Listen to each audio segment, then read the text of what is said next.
Welcome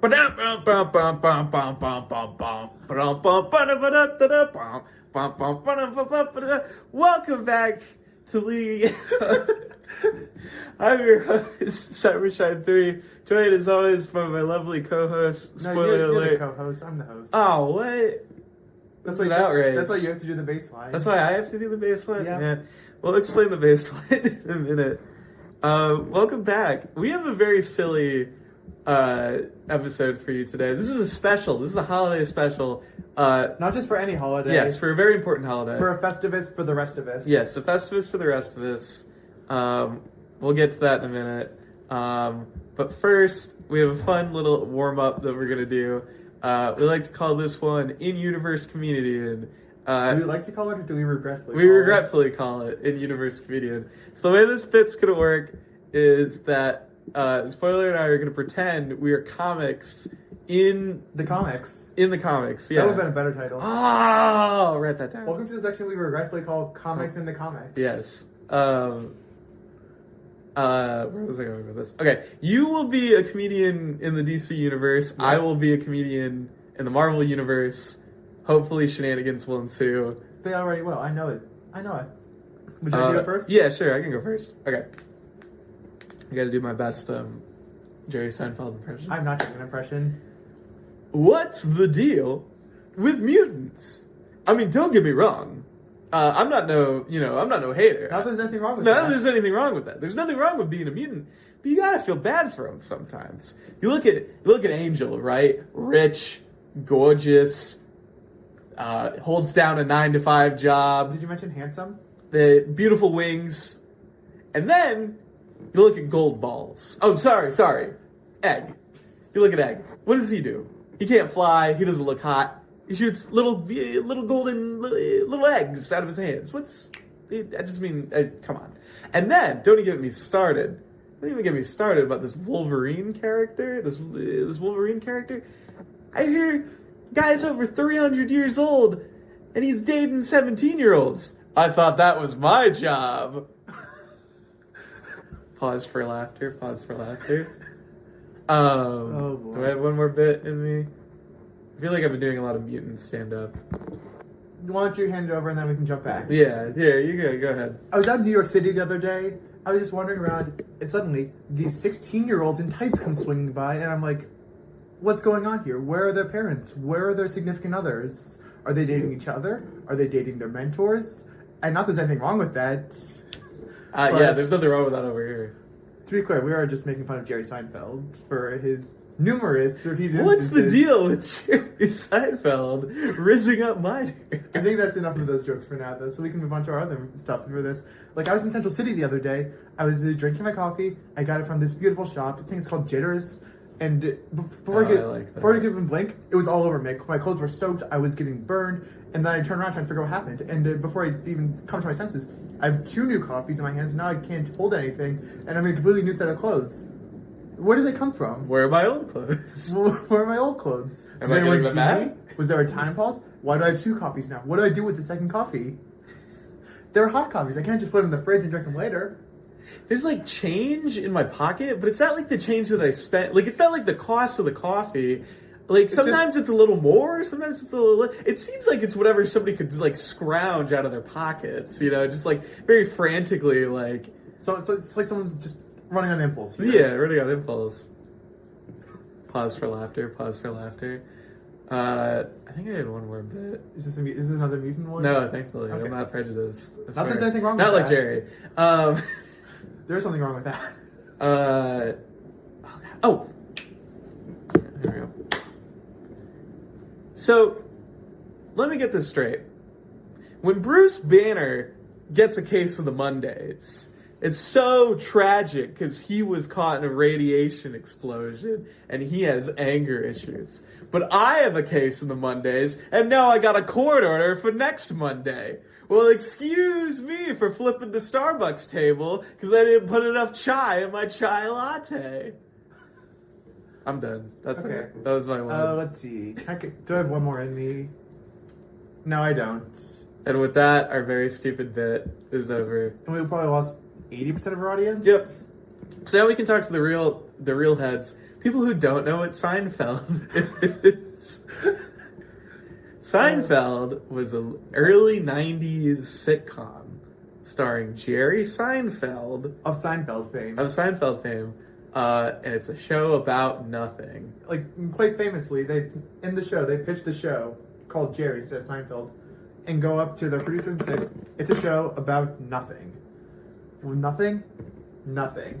And its comedic style is very easy to replicate, and works to varying degrees sometimes. Truly. And today we're celebrating a very special episode, a very special holiday introduced to the world through Seinfeld. Or gaining widespread recognition through Seinfeld. Called Festivus. This is about a week before Festivus. Festivus traditionally takes place on the 23rd, but our guest for next week hasn't watched enough Seinfeld to know about Festivus, so we're doing it now because we had a shitty idea while cold on the train. Yeah, that's how these things work. So for those who don't know, Festivus is a rejection of the corporatism and capitalism associated with other holidays. It is about good values, like being able to communicate your grievances with other people, feats of strength, and miracles. Exactly. I couldn't have put it better myself. And its most iconic symbol is the Festivus pole. In place of a big tree you have to go and buy, it's a simple aluminum pole. Obviously, due to this being an audio format, we can't show you a Festivus pole. We could do the shitty aluminum pole sound effect. If we thought of it earlier, we would have. We would have. But instead, we can talk about our Festivus poles. Polls. It's poll-list time. Do you want to take it away since I went first this time? So this week, I've got Absolute Flash number 10, Nightwing number 133, The Power Fantasy number 14, Titans 30, and Book of Revelation number 3. How does it feel that you're still pulling this stupid Titans book? I'm hoping it gets canceled soon, because I can't bear to drop the book that has Donna and Roy in it. But you really want to. It's tempting. Those $4 every month, they're adding up. So that's obviously not my pick of the week. Absolute Flash, it feels like it's been just gaining steam through the whole time. It started off a little slow. I've been in love with it the whole time, but it started a bit slow. Then picked up a little more, and a little more, and a little more. And I think we finally got the ball rolling enough that we're going to see some big stuff happening. But that's not my pick of the week either. Book of Revelation is kind of your typical events book. It's fine. Kitty Pryde's in it. That's cool. Yeah. I love it's written by Jen. slop. It's written by Jen McKay, so it's actually tying into the main story of the event, which is nice.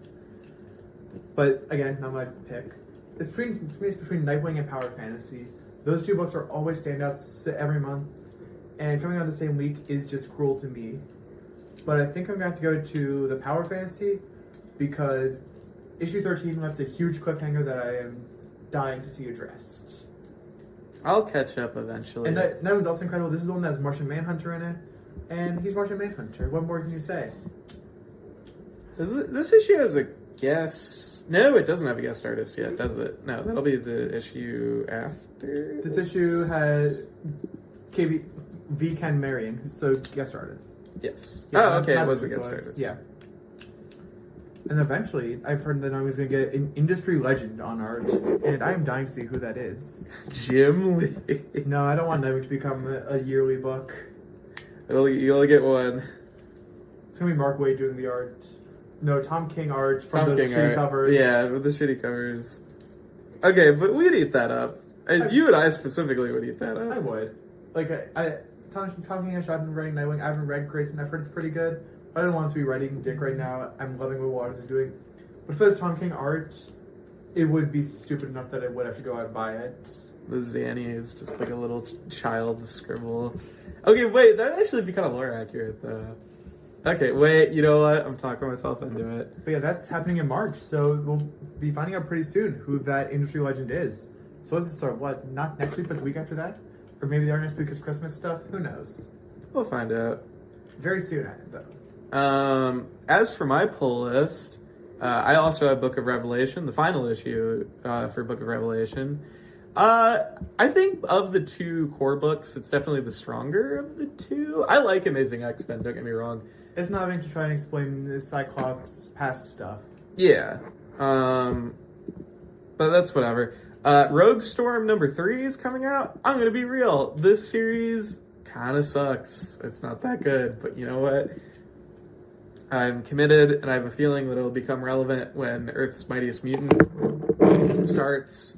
So I'm gonna hold out, and I'm gonna say, and I'm gonna finish strong. And this is where I get to my also tie for pick of the week, because I don't really know what to think. So Moon Knight Fist of Khonshu number 15 is coming out this week. Is that the last issue of Fist of Khonshu? It's going to be the last issue of Fist of Khonshu before it relaunches as Mark Spector. Sure. And it's the end of the Sins of the Wrecker, or the Ghosts of the Wrecker arc, which has been pretty good. I think it's very, like, it's just kind of, like, silly. It's just like, the ghosts, whatever. But the other issue that's coming out is Mortal Thor number 5, the big confrontation between Sigurd Jarlsson. I'm surprised this wasn't and Donald Blake. Number 1. See, the thing is that I just love Jed McKay Moon Knight, You do. and I have a feeling that since it's the end of the volume, well, okay, so we know that by the time Mark Spector Moon Knight starts, something has happened where, like, Mark's missing. So either they're going to explain that in this final issue, number 15, or it's going to be like, dun dun dun, big cliffhanger, jump, So I don't really know. Also, the cover goes crazy for number 15. Well, that's because all of them do. Yeah, the cover's been very good. But Mortal Thor number 5, like, it's the big confrontation. We're going to see, like, what the next, like, arc is probably going to look like based on this issue. And I feel like you can agree to this too. This status quo has just been really fun. Like, oh yeah, Thor. It's cool to see Thor like all powered up and like the heroes only as Thor good crap. as they can be at their lowest. Yeah, and this is bringing Thor as low as he can go, and it's incredible. I'm also happy to see Pascal Ferry's. The guest artist last month was good, but like Ferry, I think, has really brought a very particular life to this book, and I'm excited to see him back. I think you talked me into it. I think Mortal Thor is going to be my pick. I just love this book. It's so good. And with that, we can move on. I already forgot what our next segment. To one of the Festivus traditions. Oh yeah, it's time for another Festivus tradition. It's time for the yearly airing of grievances. I got a lot of problems with you people, and you're all going to hear about it. Yep, it's time to air out our grievances. This will take the slot of our Batman slander hour this episode, and instead we're just going to slander everything. Yeah. Event comics. Event comics. They're pretty bad most of the time. And the bigger they get, the less any of the Italians care about the event. Sometimes that works, like Unbreakable X-Men's been doing great stuff by not caring about Age of Revelation. But sometimes it doesn't work because you go, why is this a book in the first place? So I'm going to count just events that, since we're almost at the end of the year, I feel okay doing this. I'm just going to count events that started this year. And we're going to talk about how we feel about them. Because I feel like this is a fair grievance to enact. Also because it just felt like there were a lot. So yeah, get this. From the start of the year, One World Under Doom. One World Under Doom. One World Under Doom. Oh boy, that's X-Manhunt. That did happen this year. We Are Yesterday. The Giant-Size X-Men Second Genesis, which I still need to read. Imperial. Bring On the Bad Guys, which I totally forgot about. Does that even count as an event? It does on League. Okay. Yeah, so 1, 2, 3. We're just counting Big 2 here, because there's also some indie events that happen. Well, there's one. Well, we only read Big 2 slop. That's Yes. not true, but mostly. 1, 2, 3, 4 is Second Genesis. 5, Imperial. 6, Bring On the Bad Guys. 7, Age of Revelation. And 8 with DCKO. Armageddon says it's starting in 2025, but I don't count it if the core issue doesn't come out. It's getting some prologue, but yeah, it's next. The fact that we're already putting next summer's big event, which I at least know I'm gonna pull. I don't think I'll end up pulling. I just like that it's Chip Zdarsky. But yeah, I feel like in general, like there's been a really mixed bag of of events so far. Yeah. Like you and I were both pretty positive on From the Ashes, but I think we could both agree X-Man Hunt was... Bad and unnecessary. Yeah. The best part of it was seeing Jitter and Calico, in my opinion. And seeing Jitter go hard eyes at tall blonde girls. I wanted Xavier to leave. I'm glad that happened. I'm glad that happened. But it's 8 issues... I guess it's 7 issues too long then. It could have just been the final issue of him going... Later, my losers. planet needs me. Yeah, Charles Xavier was lost on his way back to his home planet. Yeah, he has to go see his bird wife. He gets poochied. Yeah, which is good. Like the outcome of the event. If there was maybe one issue in each book dealing with them talking, or one issue, sorry, not in each book, one issue in both the Uncanny and Adjective lists. Sure. Talking about this. You can even have your event one shot. Didn't this have 2 like separate one shots? Hold on. Alpha and Omega, I think. Wait, oh no, only Omega. Yeah. Everything else was just in the other books. But like NYX didn't need a tie into this. It was on its last legs already at that point. I love that the whole point of the event was supposed to be, it's like stopping in like it's going to be in every issue, and then in Exceptional, it's not even a core; it's just a tie-in. But the mini, or I say minis, because that's basically what they are. Marvel wants to list them as minis, but they're all going to end at 10. But NYX, X Factor, and X-Force were all on their last legs already, on their last or second to last issue. That was kind of cool. Issue. And Marvel says, okay, do an X-Man Hunt issue, lose what little momentum you had. We were just talking about this with a friend off pod, but like the fact that both the big two have this problem. Like the big two will be like, because you're in the main universe, you have to tie in with whatever event's going on. So it doesn't matter that you're like a maxi or a mini. Like too bad. Like what book were we talking about this with? The Lois Lane, the 12 issue Greg Rucka. Yep. And Sword as well was a big victim of this by Al Ewing. But other events... Sword had to do 2. Yeah. I mean, in fairness, one of them was his crossover, so like... Yeah, that... I'm not going to say I have less sympathy, because I have a lot of sympathy for writers who are forced to tie into random events. And if you're writing it tied into your own event, you can probably come up with something, but also he might have... I think that was one where Al Ewing would have wanted to tie it in anyway. But if it's like just tying in for the sake of tying in, whereas Rose, hey, you're writing a book, tie it in. I know it's your event, figure it out. Even if they're unrelated, that's a different case. Yeah. But there haven't been too many of those. Well, and then it's interesting where you get books like We Are Yesterday, right? Where both books are being written by Mark Waid. Yeah. But it still feels like it's like, pause everything so we could do... And somehow pausing in World's Finest, which is just episodic. Yes. And Justice League Unlimited is episodic. I think the pausing the episodic nature is what makes it feel out of nowhere. That's what's interesting about We Were Yesterday. That's the transition point. And now JLU is just kind of, here's where all the event stuff it's goes. It's just the KO of the book at this point, yeah. Let's see, we skipped over One World Under Doom. Are we going to talk about that later, or we just say we talked about it enough? I've aired both my praise and grievance. Yeah. Giant Size X-Men was, I'm a lot warmer than some people, and even I have to go, it's I'll read it. I was gonna read it today, and then I didn't want to. Imperial. I liked Imperial. I don't care what Imperial people was fine. say. I don't know. The tie-ins or not tie-ins, I guess. The one-shots were the best part. Okay. Especially the Nova one. I didn't even read Bring On the Bad Guys. I didn't either. Do you know the whole plot? It's like Mephisto is trying to steal the power of like legendary villains of the Marvel. That's what it is? And they all team up to like stop him. I did not know that's what the plot was. I think, yeah. It sounds fine at best. And then there's the original character they introduced, Sister Sorrow. Wow. Yeah, I don't... Well, and then, so what's weird is that, so each issue is a one-shot, right? Featuring a new villain. And they'll have backups. Yeah, and the About backups are the actual, like, story. Okay. The beginning part, from what I X-Men understand... Black, but I don't care about the characters. Yes. Except X-Men Black's backups are all just one overarching story about something unrelated. And it's got Mark Guggenheim, who I have mixed feelings about, Yeah. so... the reviews are pretty good. It's got a 3.9. Okay. So... And then I know... A book can be rated a 7.0 out of 5 for all I care. And if I who don't did care... we like Yeah. that worked on this? Was it... No, not this one. The Abomination one?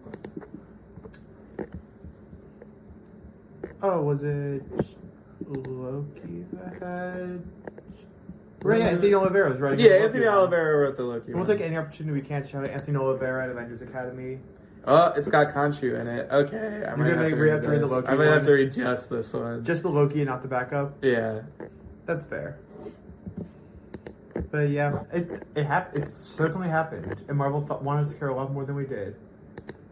Because it was getting us at the same. Weren't those team up issues of random teams the same this past year as well? They weren't an event, but they were certainly a line. Which one? Like the Rocket and Doom one. Well, that was a part of like J. Michael's. It was like his anniversary of working with the company or whatever. So it was like a big like yay. It was a him event. J. Michael Straczynski. Age of Revelation will be done by the end of 2025. Just barely. But yeah, just barely. If it had gotten delayed, it probably wouldn't have. But it just didn't get delayed. Yeah. December 30th is the last issue. So think about this. It started... So the whole event is 64 issues. December 31st, sorry. Last day of the year. I'm counting when the one-shot came out, not the prologue issues. Yeah, random... Are you saying... Are you counting the random 0 issue? In I'm not going to count that. Okay. So from... October 1st... to December 31st. Yeah. 64... Okay, wait. Hold on. Let's subtract the prologue. So that's 61. 61 issues in like 3 months. All of October, November, and December. Mm-hmm. X-Men stories were basically put on hold. I will say, like, Unbreakable was able to tell a story about its characters and its plot without caring about this. I think that's what makes it one of the better tie-ins to this. But other books, like Laura Kinney, just lost everything they had, including their being an ongoing to this. Well, and then you think about, like, okay. Psylocke and Magic ended. Those are both really good. If we just look at the cores, there's 8 core issues, right? Yes. There's Alpha, Omega, Book of Revelation. No, Book of Revelation. Oh, wait, yeah, you're right. Yeah, Book of Revelation. I thought you were talking about World. Yeah. I had to double check which one I was talking about. You think about, like, some of the most legendary events, like, of all time. I just read Messiah War. Messiah War is 9 issues, counting the 2 tie-in issues in X-Force. And that tells a tighter story that has more long-lasting consequences. This is very much a Black Mirror episode where they go, wouldn't it be fucked up if that happened? Yes.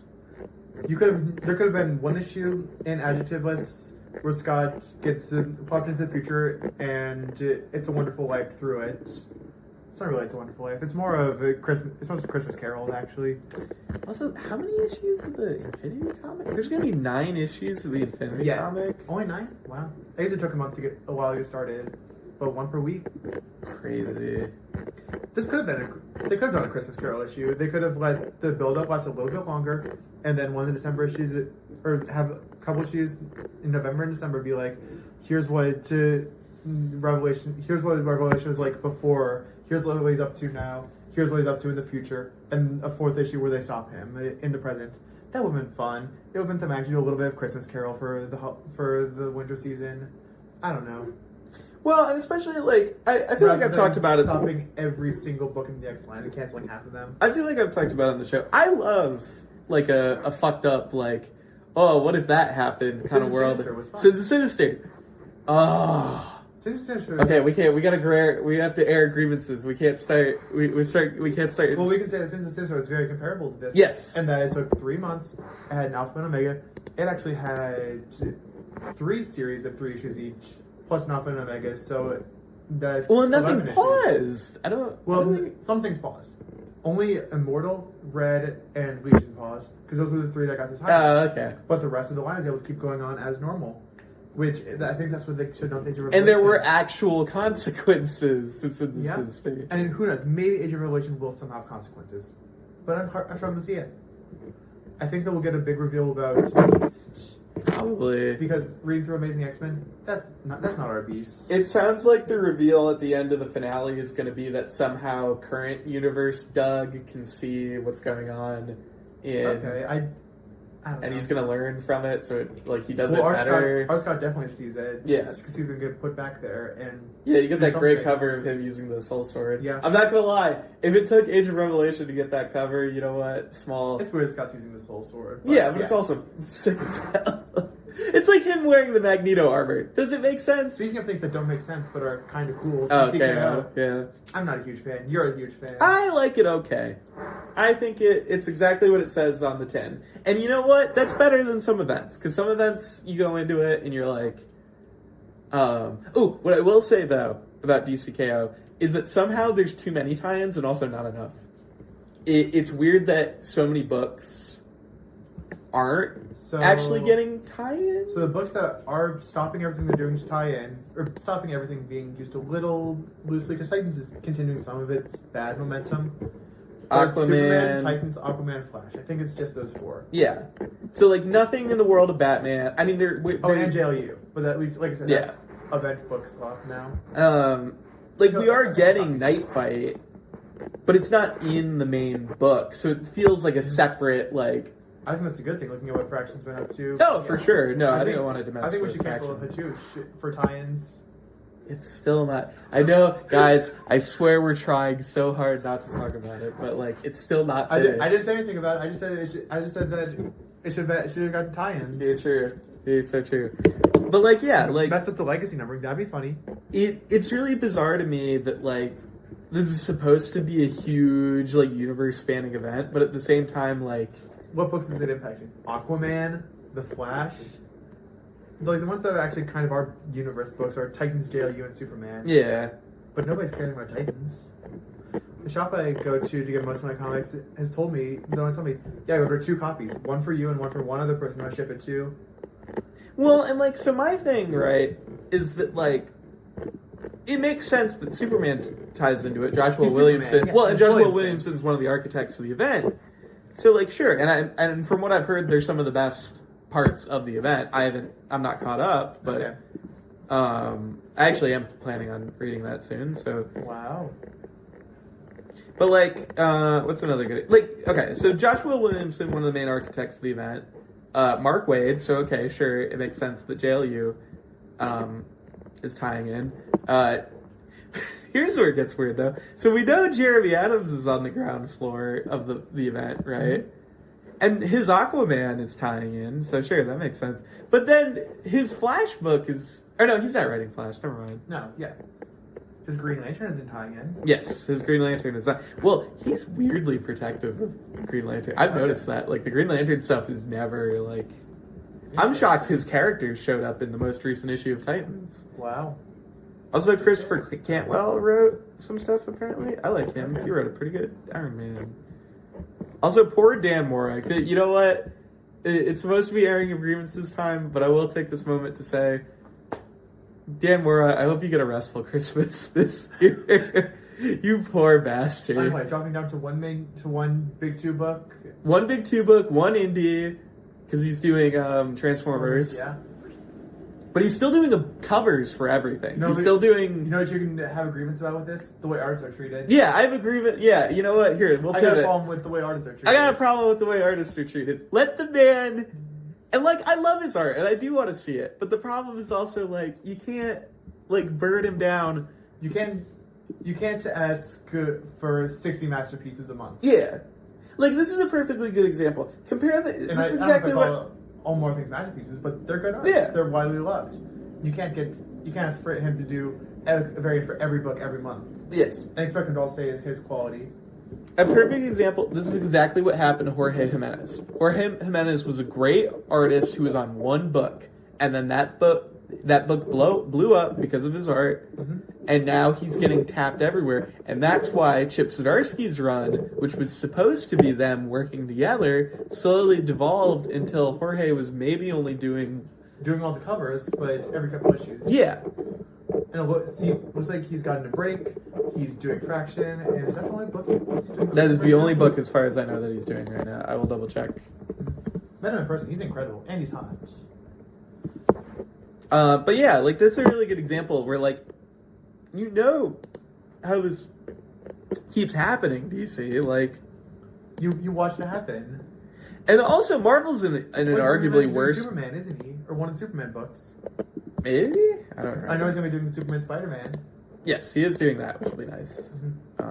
Though I don't think he's ever worked on Spider-Man before, so that'll be interesting. Sorry, that's not a grievance. All comments must be phrased in the form of a grievance. I have a problem With how Jorge Jimenez hasn't worked on Spider-Man yet. Yeah. Oh, apparently there's a DC Go version of the Fraction book. I don't know if he has to redraw. I don't Probably think not. so. I think they're, which is his own problem. No. You know what he did that just ended? He was doing the Teenage Mutant Ninja Turtles Naruto crossover. That's kind of fun. Hell yeah. Good for you. That's, Yeah, it looks like he's that's like a focusing fun all of his project. time on Batman, which is good because like that's what he wanted to do Hmm. with the jeez, I can't talk. That's what he wanted to do with Chip Zdarsky. They talked about it a bunch that they were like really working close. I think he still gets creator credit on a bunch of stuff, which is good, like as he should. I think was it casual when they worked together on Batman? Yes. You're not picking up the reference. You're so locked in. Say. Was it casual? Casual bonkers. I'm talking the Chaperones. Oh, the Chaperones song, yes. You're the one, the Jorge Chip shipper. I am a big... What do we call their ship? I don't know. Spicy bacon? Spicy ham? Ooh, because he's Canadian. Get it? Spicy ham. I don't have enough thoughts on this to offer anything, so I'm going to... Do you want to air a grievance about me? Not right now. We'll do that at our private Festivus party. You're gonna Discord call me on December 23rd. And you're gonna be like, "All right, I got problems. I got problems," and now you have to hear them. It's a holiday. Well, I think with that we should transition into just yapping since we already are kind of doing that. I'm gonna take a second to look at the schedule, or not schedule, the app. Okay, cool. Yep. Okay, so the big thing I want to yap about is that at the current time of recording, which is 5:22 p.m. Central Time on December 10th. December the 10th. 2025, to be clear. The Supergirl trailer and the Avengers Doomsday trailer are both coming out tomorrow. Yeah. We don't know when. We know when Supergirl's coming out. What time? 10:59 a.m. 10:59 a.m. 11 for a.m. Supergirl, so I'll probably wake up and then immediately watch it. Wake up. It's the first of the month.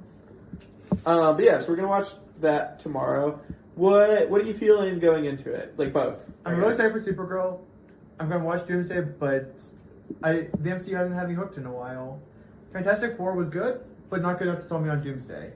Yeah, I'm almost annoyed, right? Like Fantastic Four was so good, I'm almost annoyed that it's tying into Doomsday. Yeah, whereas Superman was great, and I'm excited to see more of the universe and more of this particular side of the universe. Well, you had Superman, which was great, and then you had Peacemaker Season 2, which was a great follow-up to all that. Yeah. And Checkmate. I like Supergirl, so I'm excited for this. Woman of Tomorrow is a really good story. I read it while bored as a lifeguard. Not in the chair, to be clear. Children were safe the whole time I was reading Woman of Tomorrow. Well, I don't know. I wasn't paying attention to the pool. That wasn't my job at that point. My job was to be in the office in case of emergency, and to read comics. You got paid. Oh, you saw my comics. I read that you summer. Did. Well, that's how you did Krakoa, right? That's a big reason I did Crow. That was the summer before, but yeah. But I'm really excited for Supergirl. I'm gonna wear my Supergirl outfit to it. I was Superboy for the Superman movie. I'm gonna be Supergirl for the Supergirl. I don't know what I'm gonna have to wear to Man tomorrow to keep that up. Lex. No, You should get a bald cap. I could not pull off Lex. You could be Mercy Graves. Yeah, I'd rather someone super focused. Well, that's a problem for later to figure out. Mercy Graves. How are you feeling with these trailers? So I'm really looking forward to the Supergirl trailer. Woman Tomorrow is one of your top comics of all time. It is. It's one of my favorites. I really think that it's unfortunate that it was only 8 issues when it was supposed to be 12. I think 12 would have been nice, but also at the same time, I think it makes it pretty beginner friendly. Yes, it's 8 issues. That's pretty easy to just. Well, and you have the beautiful Billiquist Everly art. Oh yeah, don't even. Which, if you want more, go read Helen of Winhorn. It's good. If you like Supergirl Woman Tomorrow, you like Helen of Winhorn. It's beautiful, and maybe it'll get you interested in Conan. Yeah, let's see. We're half an hour in, y'all, and I brought Conan. Yeah, it had to happen. It did. You should have aired your. I'd rather get out of the way. You should have aired your grievance about me bringing up Conan. No, like I said, that's later. Yeah, I'm excited for it. And as for Doomsday, I'm gonna be so real. The second they announced that Robert Downey Jr. is gonna be playing Doom, I lost all interest. I don't remember I don't remember the day. I don't remember much about that. I remember it got announced like middle of the night Eastern time. I had just randomly woken up in the middle of the night because I couldn't sleep, and I pulled up my phone and opened Reddit. That's the problem I have is being on Reddit. And I saw Robert Downey Jr. as Doom. I happened to wake up just as it got announced, and I had to suffer with that knowledge. Here's a fun bit of Cybershine lore. So at the time, I was dating my now ex-partner, and I was waiting to pick them up from their job in the parking lot. I don't think I ever even told you this. The first time I ever had the idea of doing a podcast around League was in that very parking lot. Was it that same time? Yep. Because you were so mad at the news? Partially. Well, no, I was waiting to hear the news because Comic-Con was going on. Yeah, of course, yeah. And because what had also going around, which I don't think anybody remembers talking about, there was a rumor, because that was right before the Absolute announcements as well. Yeah. Or, well, the second wave of Absolute announcements. There was a rumor that with all these new Absolute books and the All-In, big air quotes, relaunches, they weren't. There was going to be another reboot. That one? That they were going to start selling comics in stores again. Do you remember this? Yeah, in regular big box stores. I remember this. We talked about this quite a bit. There was a rumor going around, so I was like, I'm going to talk. To be fair, we've seen that a little bit. Like, I can go ahead on CBS. I think they've got a couple. Yeah, well, they have those like special ones they drop for the movies or whatever. Yeah, which is better than nothing. It's a good starting point. But anyway, so that's where I did like a beta version of this podcast where I just recorded me talking about, here's what I hope they're going to reveal for Doomsday. Here's how I hope the rumors are going to be real. 50 followers on YouTube and Spotify, then we'll drop that. I think it's on my account if you scroll back far enough. But maybe that'll be for you leaking out truthers. Go find me talking alone in my car for like an hour. And I remember, we ended up texting, even though it was like 2 a.m. for me, 1 a.m. for you. We just both happened to be up and mad and able to talk about this. But I needed to like verbally express my my rage, as it were. So I pull around to pick up my partner, and they get into the car, and I say, okay, before you say anything, do I have permission to get very loud and very angry for a couple of minutes? And then without missing a beat... It was only 1 a.m. Eastern. Oh, of course. But I found the exact texts we were talking about it in. But go ahead, sorry. So they get in the car, and I'm like, do I have your permission to get really loud and angry, very angry for like maybe 5 minutes? And without missing a beat, they go, is this about the Robert Downey Jr. thing? I proceed to slam my fists into the wheel, not hitting the horn, I wasn't that kind of asshole, but into the wheel so hard my fists turned red, and then for 5 uninterrupted minutes, I just start popping off about how annoyed I am, how stupid it is, how he wanted to quit, so why is he coming back, that the only reason he's back is that they offered him probably $1 quadrillion or whatever, and I just went off because I was so annoyed. So, am I going to watch Doomsday? Yeah. Am I going to like it? Probably not. If my dad and brother are MCU fans, they'll go see the new movies that are in theaters. But that's about it. Not even all of them, just ones that are kind of interesting. We saw Thunderbolts, we saw Fantastic Four. I still need to see Thunderbolts. It's good. I know it's good. I've heard good things. Let's see. I've seen all the fan edits. We didn't watch Brave New World. Good. Yeah. Yeah, thank goodness. But I'll probably end up seeing Doomsday. Like, my parents will pay for a ticket and make it a bonding event. Sure, why wouldn't I go? But I'm not gonna go in there with high expectations. Do we still know if we're getting Secret Wars? Yes, it's still on the slate. It got pushed back by like a year, I think. That makes sense. Well, we're still a year out from the release of Doomsday. Yeah. Yes. Remember when we had Kang Dynasty Part 1 and 2? Oh, jeez. A lot has changed. Yeah. A lot has changed since the announcement of Infinity War Part 1 and 2. That's true. Endgame wouldn't have... Remember when Supergirl was going to be a TV show? No, I don't, actually. Yeah. Remember when the DCEU made plans for things? Me neither. There was going to be a Cyborg movie. Oh, I forgot about that. It took them like 10 years to get a Flash movie off the ground. There was going to be a Wonder Twins project. There's going to be a Jon Stewart Green Lantern movie. Martian Manhunter. Yeah. There was going to be 3 Zack Snyder Justice Leagues. Zack Snyder League. We do need to watch Justice's Gray still. We do need to watch talk about this for a Justice while. But yeah, I don't know. Like, it's gonna be a mixed day. It's gonna be from a high to a low. Do you want me to recall the exact thing you sent when I said, so, Doom? Go you ahead. said, I feel genuinely hurt. Like as if I was betrayed by a friend. Daniel DeMille is rolling in his grave right now. Oh yeah, MF Doom, yeah. Daniel Dumoulin was not content with this DeMille, casting. okay, yeah. I'm sorry for not being cool enough to understand your references. Viva the traveling vaudeville villain. Yeah, not Secret. Doomsday is getting a trailer tomorrow. Crazy. Yeah. It's not even an early in the year release, right? It's next December. year. It's like, yeah. Yeah. Because like at least Supergirl, I'm pretty sure. The summer. Yeah, in the summer. So like, sure, getting a trailer right now, sure. 6 months or so, that's how we do things. It's not the best way, but it's how things are done. Although not always. Fantastic Four got a really late trailer. It's Ed. But, this is the second big project of the DCU. Why not hype it up? Hype it up. And also, Well, Superman was such a smash hit. and we got a teaser of it in Superman. Yes. So why not drop the trailer a little early? Almost equidistant between Superman and Supergirl. What other stuff can we yap about? I know one thing you want to yap about. What's that? You wrote this down before. Did I? Yes, you did. Oh! This is your pet project. Yes, this is my pet project. I totally forgot. I'm glad you reminded How long have you me. been brainstorming this? So, a lot of... A year or two ago? Yes, it's been... At least since our sophomore year. Okay. Was it another trying the way to C2E2 thing? It might have been. Maybe. So This might have been trying the way back to C2E2, actually. let me give us some context. So, clearly, since this is our Festivus special, you can tell we have some sort of strange relationship with Seinfeld, which we'll get into more later. I think strange is a good way to phrase it. And because of that, we've probably thought about Seinfeld in contexts that people shouldn't be thinking about them. You've sent me how many modern day Seinfeld TikToks in the past 24 hours? Yes. It's a lot. And with that, prior to any of this, Back when this podcast was just a twinkle in one of our eyes. yes. You decide who's the dad. I came up, well, no, it was mutual. I wouldn't was say, mutual. yeah. It was a lot of me feeding back into you, but Yes. it was both of us. Because we both were like, haha, like, could you imagine, like, Seinfeld now? And I think we talked about, like...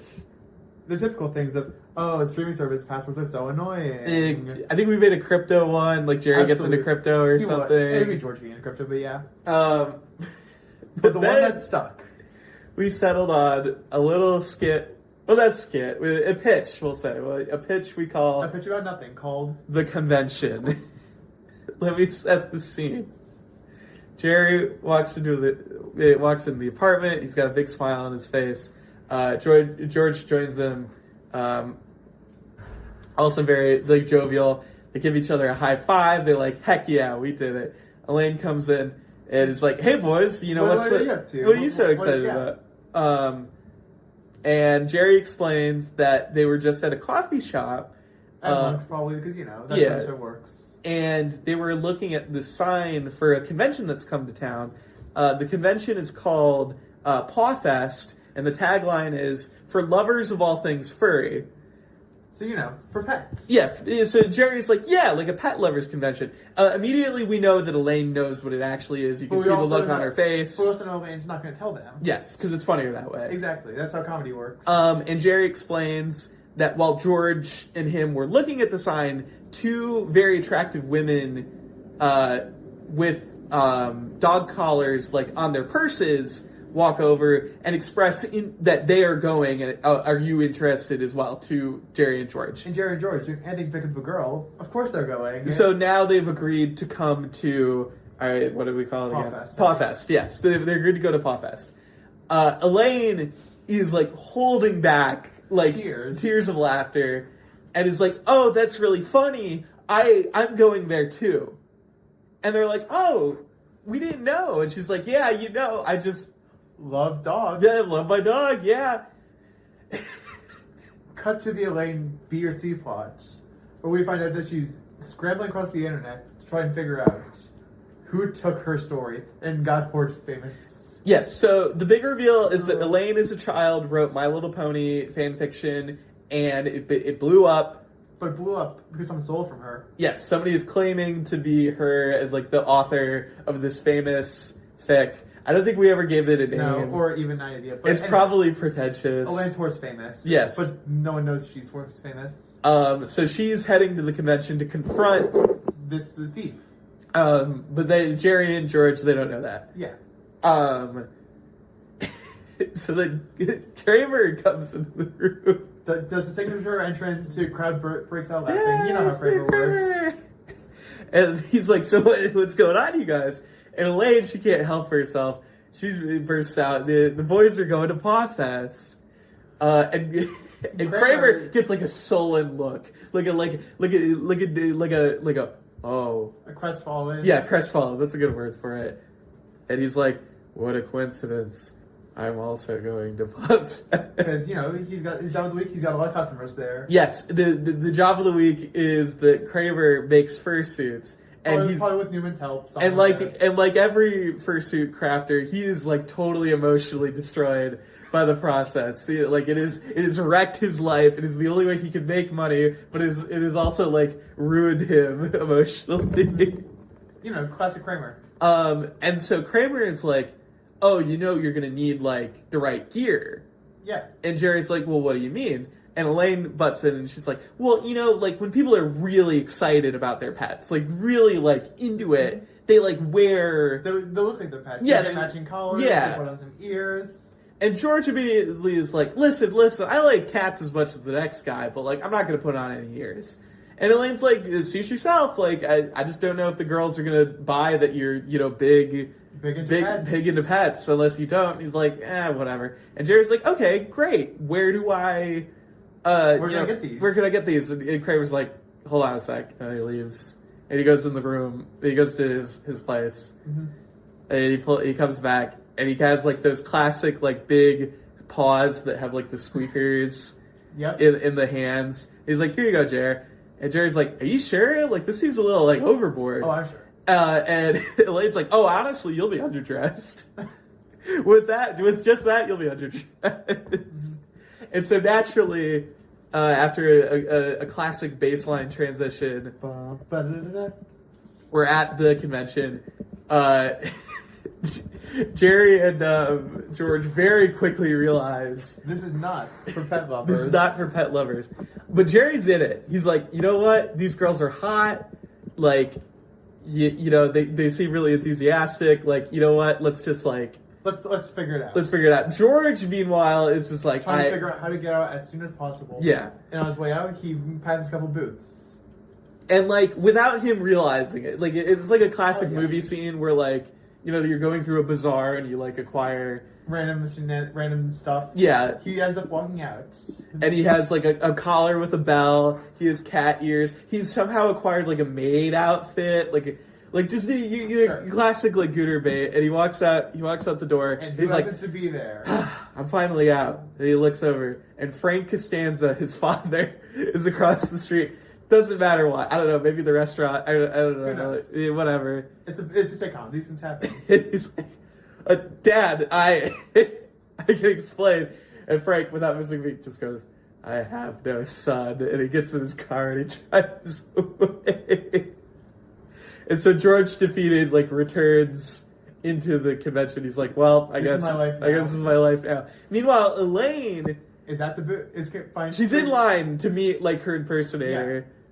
Yeah. And she has acquired cupcakes that she is laced with...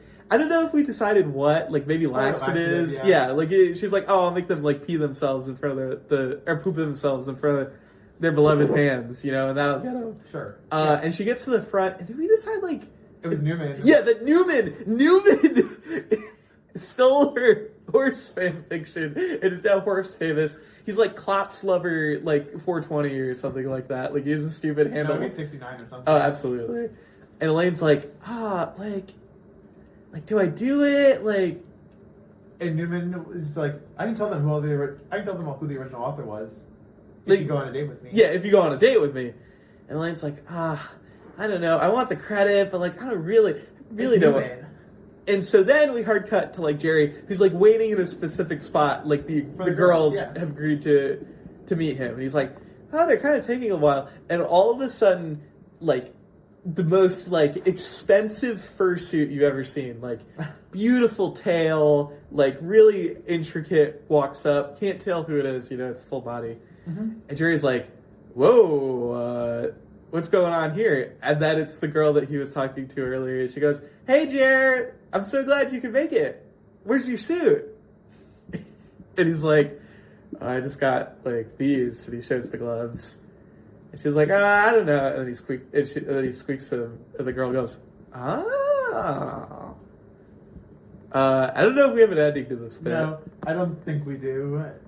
At one point, I suggested somehow Jerry ends up eating the cupcakes because I thought that'd be funny. But I don't know how to, like, segue into that. It will end. Newman will not get his date from Elaine. I think we agreed to that. Absolutely, yeah. Somehow he will still end up revealing that Elaine is first famous, but we haven't get there. But yeah, we have talked about this bit too many times for 2 years, and I love it, and it represents our friendship. What does my life come to? Do you have anything else you want to yap about?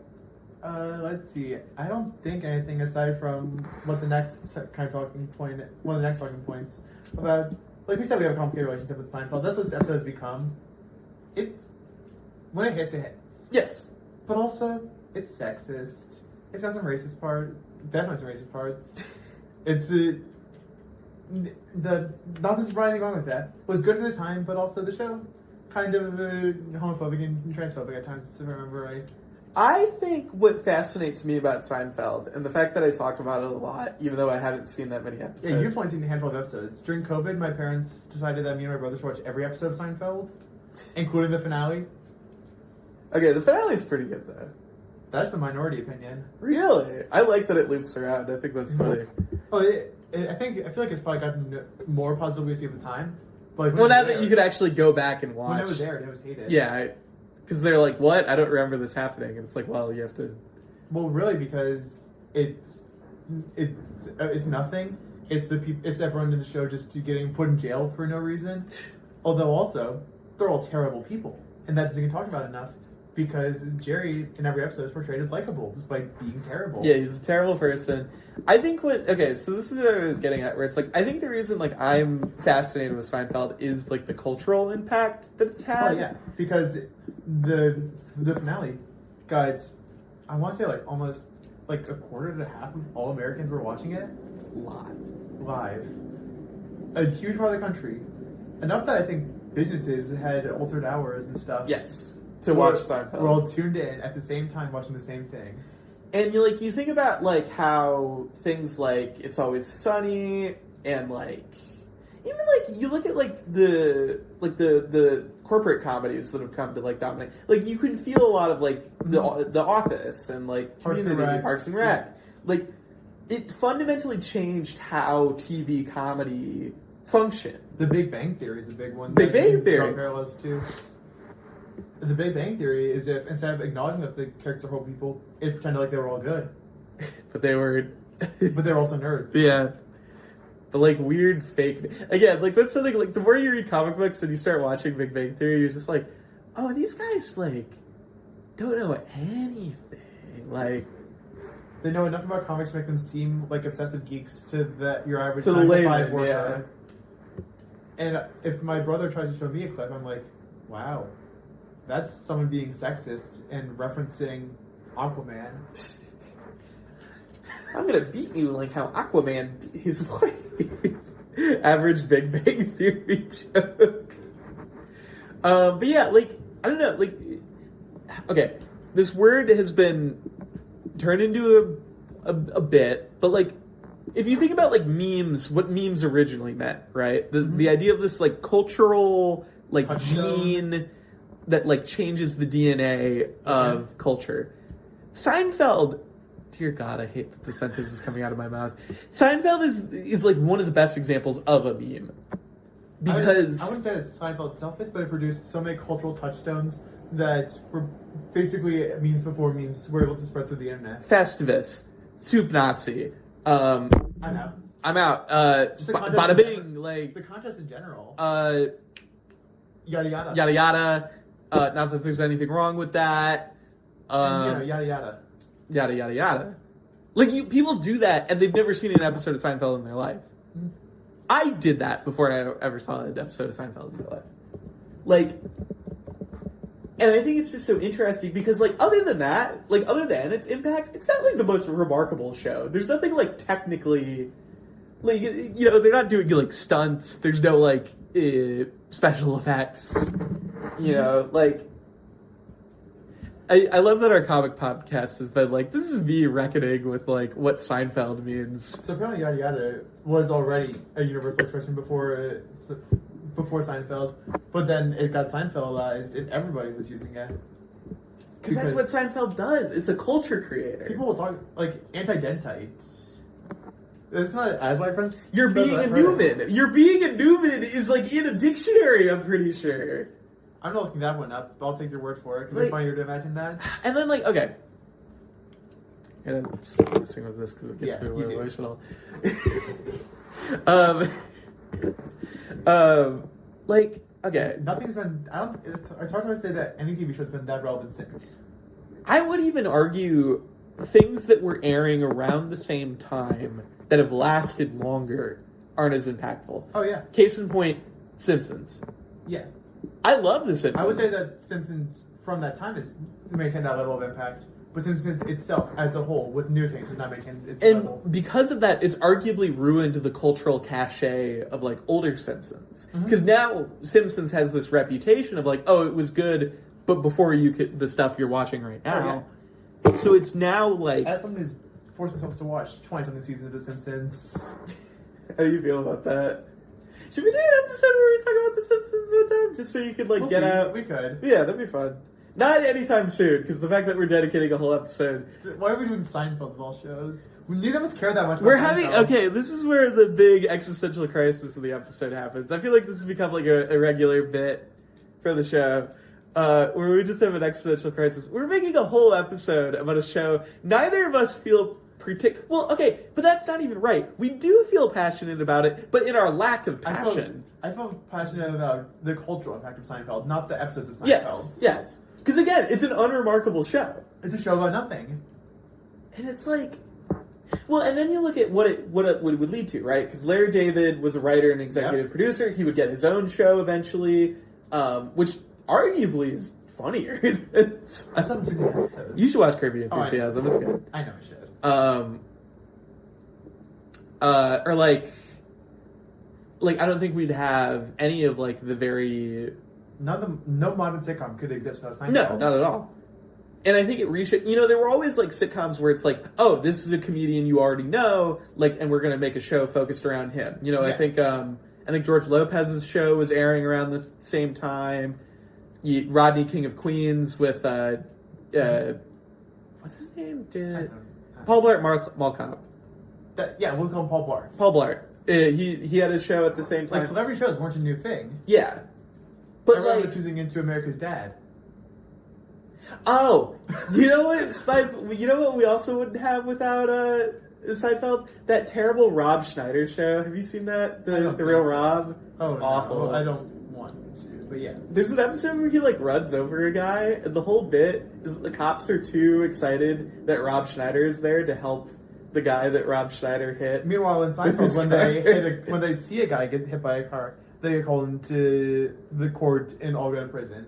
Just for seeing someone get run over and not doing anything. Because they're assholes. Yeah. But, again, so, to circle back around, I think it's interesting, the conceit of the show is, they're assholes, but, generally, they're assholes and nothing happens. But we also aren't supposed to feel bad. We aren't supposed to dislike Jerry. You have to like Jerry to keep tuning in every week. And, So he's likable and just awful. And you can see how, Friends, which was, also airing around the same, it responds to, I feel like some of the worst instances of Ross being a dick come about. I've never seen any of Friends. Thank God, it's not good. Okay, I that's an official statement on the podcast. I do not like Friends. It's not good. It insists upon itself. It does insist. It is the Godfather of sitcoms. And also, Friends and Seinfeld, they just have the same naming convention. They do. Seinfeld's all the blank, the blank, the blank, versus the one with the blank. Yeah, it's not funny. Like, that's another thing, is like... Except for when we did it for an episode. See, yeah, it'll always be funny when we do it. When Jerry Seinfeld does it, not funny. When Friends does it, not funny. When the Slade Wilson of the real universe...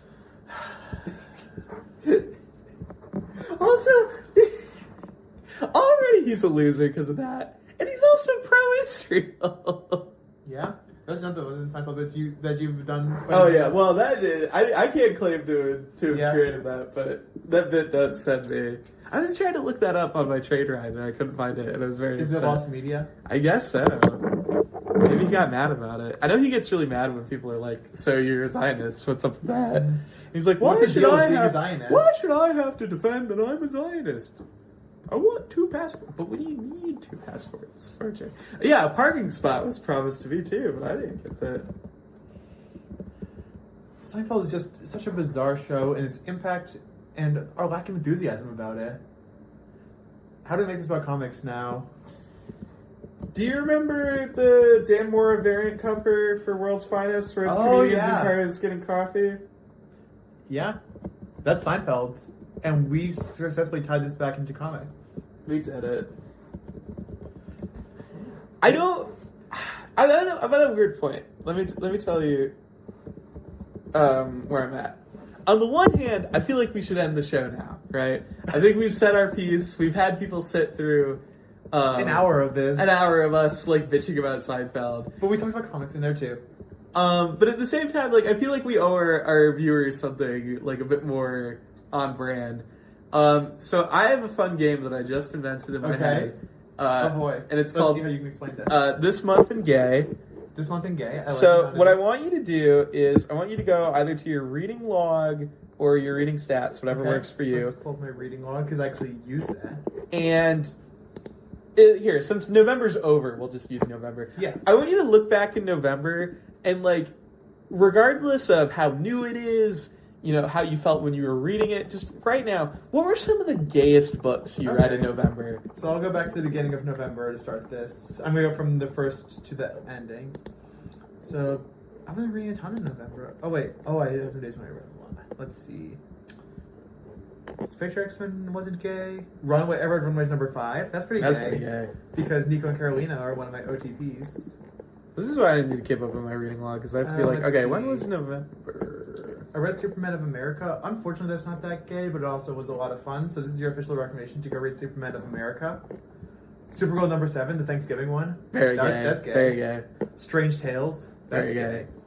Power Fantasy, a little bit of gay. Harley and Ivy, Life and Crimes. Very gay. That's the plot books being gay. Couple issues of Birds of Prey. Very gay. I read Batgirl number 12, the one that has Barbara being like, Cass, Steph has been calling you and you haven't been answering. She's been calling you for months and you haven't been answering. Steph has been calling you for months. The call's coming from inside the house, really. You know what we both read in November that has to be up there? Harley and Ivy, Life and Crimes. I said that. Oh, okay. Yeah. Sorry, I zoned out. Yeah, that makes sense. Let's see. Mary Sue. That book feels like it'll get somewhere gay. You know, surprisingly not very gay, despite having the gay Superman in it. Dark Crisis. Yeah. Severe lack of gay in that. In November? I thought that was in October. No, I read it. I think.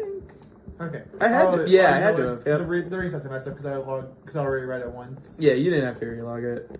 Let's see. Unlike me. Okay, here we go. We're finally got to November. So I read a bunch of Matrix Supergirl Very stuff. gay. Not as gay as you'd think. Well, I feel like her existence is kind of gay. Okay. You know what? It's not gay, but you know it's queer? Sort of as real.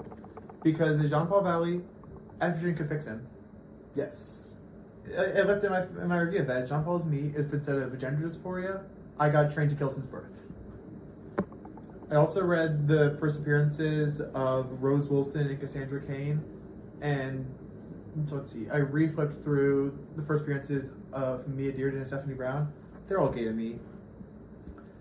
I read a bunch of Titans books. I wouldn't call this era of Titans that gay. It has Dick and Wally on the team together for a bit, which maybe, but it's them just. Is dating an Amazon gay? Is it like Polaris? What's your take on this? I can see an argument for that. Like Kyle and Donna dated, but also Kyle and Connor and Wally definitely have something going on. Mm-hmm. Who else dated Donna? We started Dark Crisis in October, but we Okay. finished it Got the it. first week of November. That's why it's Who else here. dated Donna? The one guy with the afro that she married. Oh, Terry. Yeah, he's pretty gay. He gives gay vibes. Roy dated Donna. That's true, and he's gay as hell. For who? This Jason. Wow, you're saying Jason over Dick. I think he just likes Robins. Hopefully not all the Robins. Yeah. I hope not all the Robins. Oh yeah, I read a lot of Titans. I read Titans Young Justice Graduation Day. That's the one with the very famous panel of Tim and Connor suiting up in the closet and going, that was stupid. I shouldn't have done that. We shouldn't have done that. Nice. I read the first bit of Teen Titans by Jeff Johns. Reread that, really. It's not too gay, but also has Tim and Connor, they're like friends. Is that what we are dramatically outside at night? Can we count Night Fight? I read Outsiders, which is Roy being like, oh man, Dick's sad and about losing friends. I'm gonna recruit a whole team of strangers for him so we can be on a team together, just like the good old days. I do. That is pretty gay. And I think that brings it. I read the Beast Boy Soul. That was something. That's not gay. No, it's not. It's painfully straight. It's Jeff Johns. It's painful. It's as Beast Boy. They're both painfully straight. I was gonna say, can we count Night Fight number 1 because I feel like Dilf Grayson, like You are feeling gay for Dick Grayson? I feel like a lot of people were feeling gay for Dilf That's fair, Grayson. Yeah. What else would I put here? Let's see. The Thor and Shazam crossover comic was a little gay. That's a child. Yeah. That's fair a enough. child in an ancient entity. Guess I was Slade Wilson the whole time. Flash and Reed in the Flash Fantastic Four crossover. I haven't read it, they had but some chemistry. Nice. I bet you're right. Oh, I finally caught up on Uncanny X-Men. There was a lot of gay in that. That was very gay. I've been shipping Junior and Calico since we saw them, basically. Yeah, and yeah. I felt so vindicated in reading through that. Let's see. Did you read that? Are pretty gay. You. Oh! Annihilation. Annihilation is so gay. Like, anytime Peter and Richard are on panel together, you're just like, you guys know it's legal. It's space. It's always been legal in space. Mm-hmm. DC and Marvel Batman Deadpool Wait. was surprisingly straight. Wait, are you putting Peter and Nova above Rockstar? Because that's one of your big ships is Rocket Raccoon X Peter Quill. Ooh, this is tough. I'll let you think about it and keep going through this. Yeah. But the viewers are owed an answer. They are an answer. Unbreakable was kind of gay, but it was mostly pretty straight. Unbreakable got gay. Fantastic Four number 5. You didn't read that in November, but I did because I read it when it came out. And whoo, Sue and Felicia, there's literally that panel where she's flirting with me.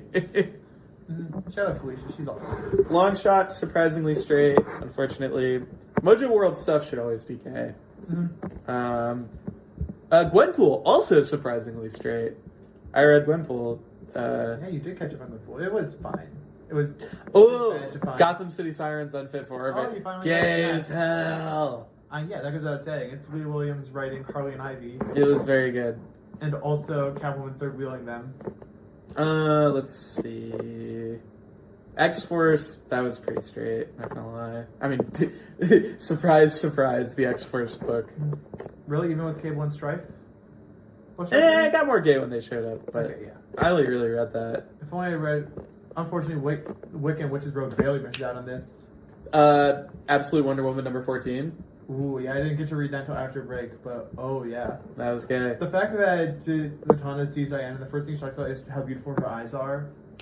Okay, I will give That's a one classic issue of Marvel X-Force. X-Force number 11, where we get the issue about how Eli Bard became a slave to Selene.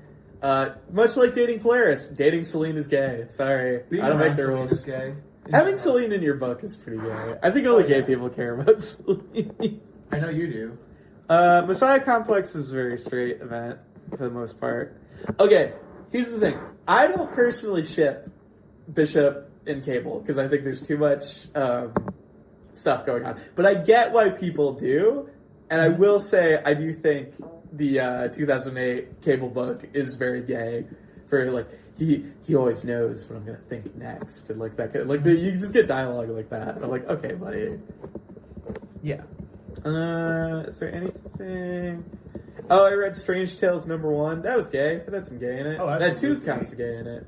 It's like crime. It's like you're wanted for 2 counts of gay. Womp womp. I also read the Supergirl Thanksgiving special. Very gay. And I think that brings us, to the end of November. That has been this month in gay. This month in gay. Overall, how would you rate your November? Did you feel like it was pretty gay? Let's see. Do you feel like it could have been gayer? Actually, that's a better question. Absolutely. Every month can be gayer. And that's why you should elect me as mayor of Gayville? Not New York. Mayor, we'll go with Chicago first. There, that works. Because I think that Zoran is cool, and I will make every month gayer than the last. Do you think you could steal him from his wife? No. You know they met on Hinge? How cool is that? Oh, See, yeah. dating apps do work, y'all. Sometimes. If you're as hot as Zoran Mamdani. Does that mean I'm hot as hot as Zoran Mamdani? No. I said they'd work.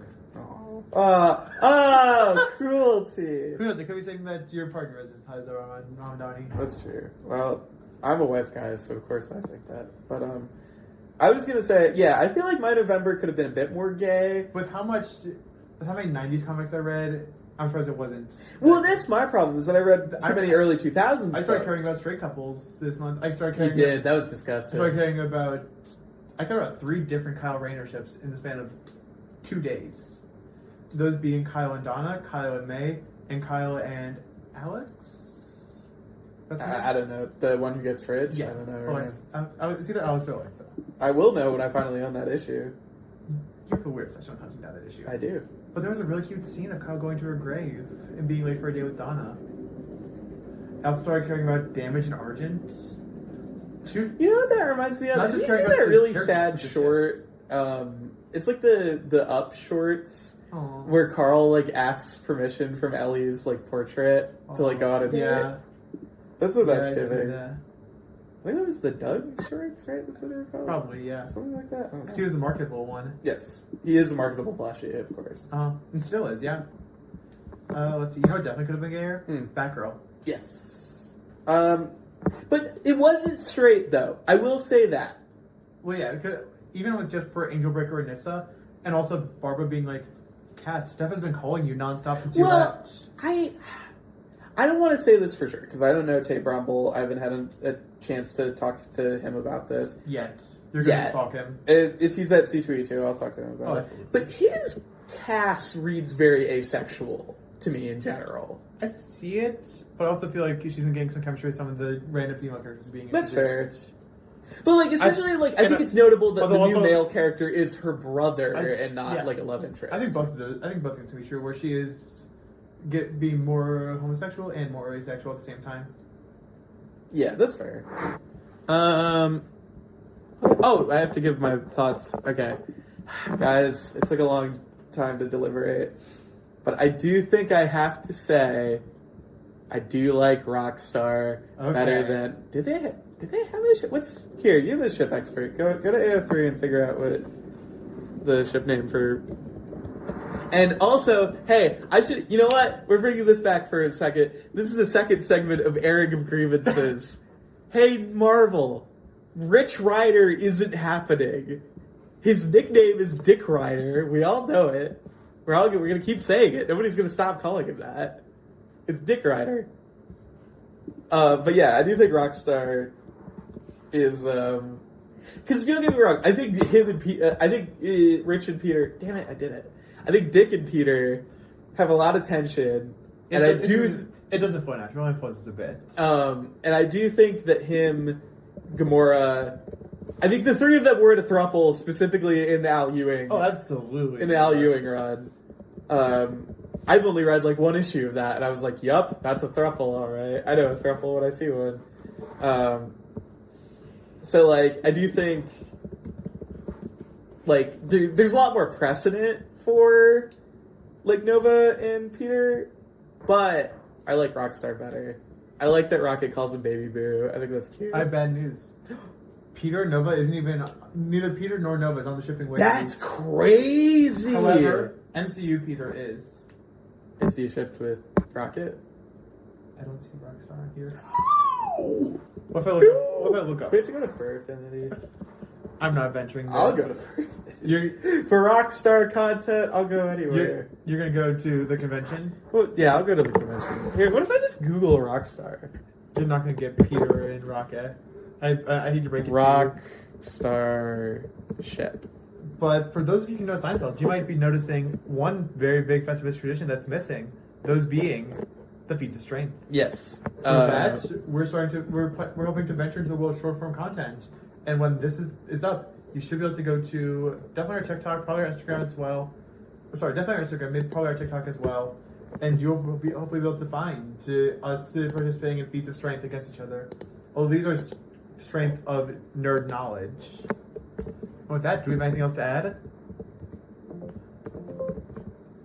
Rockstar is not on the official Marvel Cinematic Universe shipping page. I hate everything. This has been Leaking Out. This is Laney. This is a very disappointed Cybershine. Catch you next week.